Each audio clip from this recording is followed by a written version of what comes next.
Abusia ene ya be kasa fa Appiah stadium mo abusia Keni bia na manya fo kwa me ba o che na na na Ibrahim ama kasa be fom pa how dey kra no dey Ibrahim Appiah stadium is one of the people in Ghana here abusia sanka baby I was here tenase na ke bisa no say papa what is your connection and if you say papa if you are for Kenya ase abusia eno free Nemum, the kind of connections and then the kind of friendship he has with these billionaires and millionaires in one country, you know, it is mind busting. Then once and happen so Ghana for be neck and was train every day man career and I'm funny now some way Karma Studios and any dikanya every more of phone will be so and somewhere na face so subscribe to this channel Karma Studios but himself following on Facebook Salif Abdul TikTok also Karma Studios na bibia kama na emu ma mfa nto anim se ope emema mpaboa kama pa de any Ghc collections abusia emema mpaboa African made ye na chese eda form ne border form na very durable quality and nice make Ghc abusia collections na mda fe me de amon emema mpaboa bia de o contact yo mo a won se bitima kan mo na emu mfomu nra ensemu a di ti ama Appiah stadium more trend no enche bia na Adum PZ blue light oba bia busuan ija to wa ehye ya ma boys ekware home na chese ofa ha boys na omo yaduma ho nyina na busuan they were in pains if you say abusuan na ya to yem chen kese ena na ato wo if you say obi capital obi okofa no man dra oba ija to mahye obi so sisi ke da won fa nkofi abusuan ija to mahye ema ense be ense mebri an interior minister what say ko ho ma amukase omompene mo ne na nwa efise ade ato money no enye aduanesem na imum yesikasem na abutia omope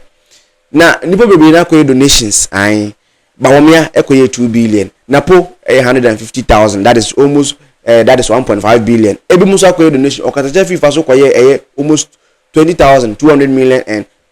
bags of rice and that now Ghanaian billionaire Ghanaians mugwanense within the birthday ai Richard ni ama Quaye within the birthday nanu ya within the 40th birthday abusia also timi ko presentation of 1,000 bags of cement Richard Quaye eba no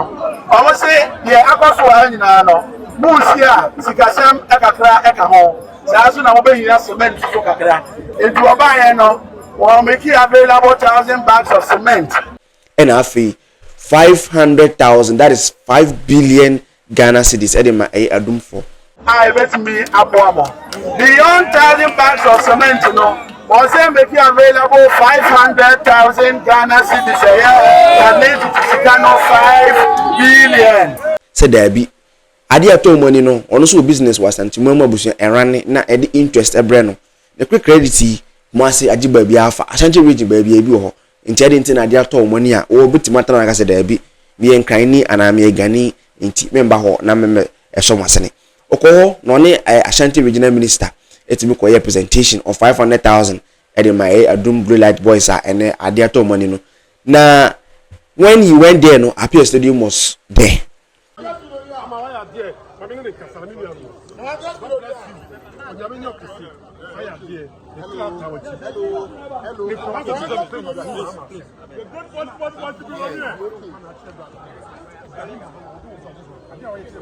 he went there with Appiah stadium san ebeka no I say only Appiah stadium no Quaye name speaking even in the presentation no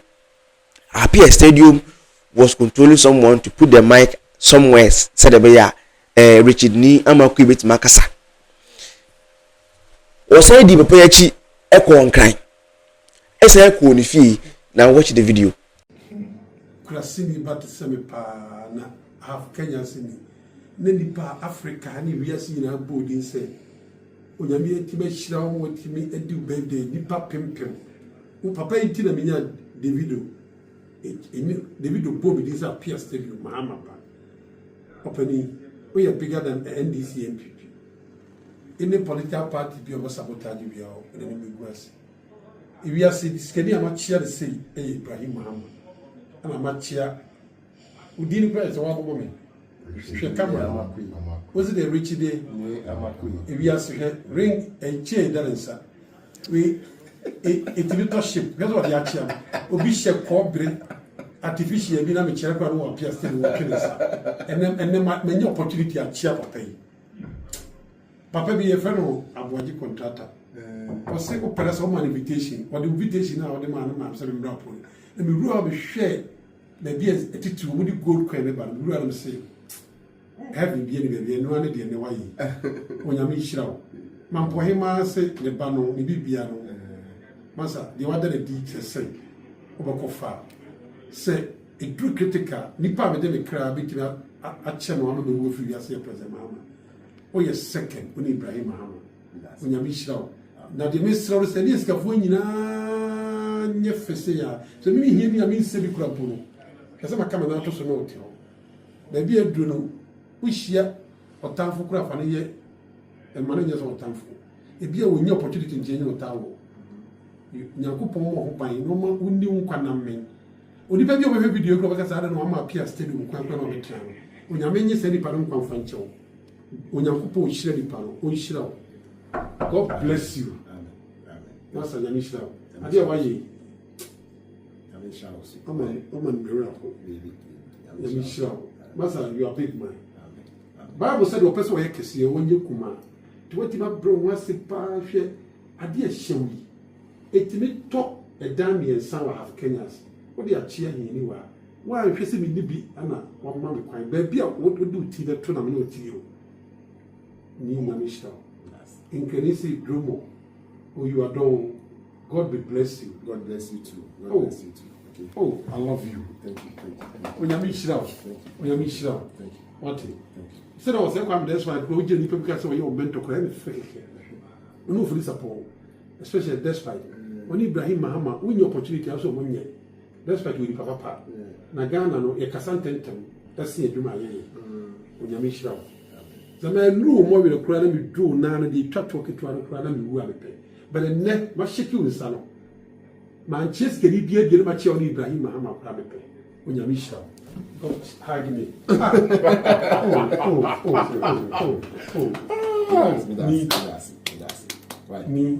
so okonifie ese nyabotre e kanfo papa ya from top to down papa na mete ai abusia Richard ni ama Quaye wa mete wadi Davido ba ka na so performing on the show asena abusia this man Appiah Stadium etimi for so ya ko che Davido e ma Davido ka se Mahama ba se wa chese so the kind of connection, the kind of mentality this man is having, even with all the backlash, the man doesn't care. I will share what you be said that from Obisia ye and oh, me chia one natural and wukra mepe, me exchange my life for you to live. And you see, the words that you use is a keni pa kuma, who is keni saying, Usia. Now some people trim. Now because there be. To say, I can say that all the rich men in Ghana, Papa Yetimanya Butresium, was share Osei Kwame despite, was share Dr. Kuku Wating, was share Ibrahim Mahama Abusia, was share Magdan, Skedi Macaulay, was shiano. Was I share Excellency John Remeni Mahama, was shaking the Japan, mention this and an insane and rai, was a kushia Richard ni Amakui, where you now person was a cushion. Was I share cheddar so pain. Necessary. This man mentality, the youth we need it. Say, let's pass here, near far, near and build a connection. This man is building the connection. And then I've read some things online, what I say about billionaires mindset, and they were saying your network is your net worth. So what I say, you be a net or want to beat my phone, what free baby ma'am, oh papa, and them so you. That is your network. And with that moment, you can get like $100,000, and your net worth is your net worth, and that is what this man is building. The connections that he is building, it is going to help him one day, and then we need it as a youth and as upcoming youth. That's why you say, "Oh, there be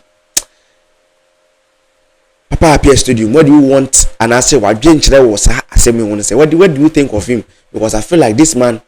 mentality no high. And then all the backlash, all the people, all the things that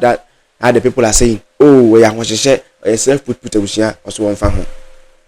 When I deal by Yaman and one to one obey, would you be any answer? I'm going to comment section as a high camera studios. If it is your first time kindly click on the bell, subscribe na afi mu wa join comment section na afi share mu odofo no bibia o ewiase fa na bibia no mu de ekọ but as I said na waje brand wa Kama Studios. Thanks for watching. Finally out.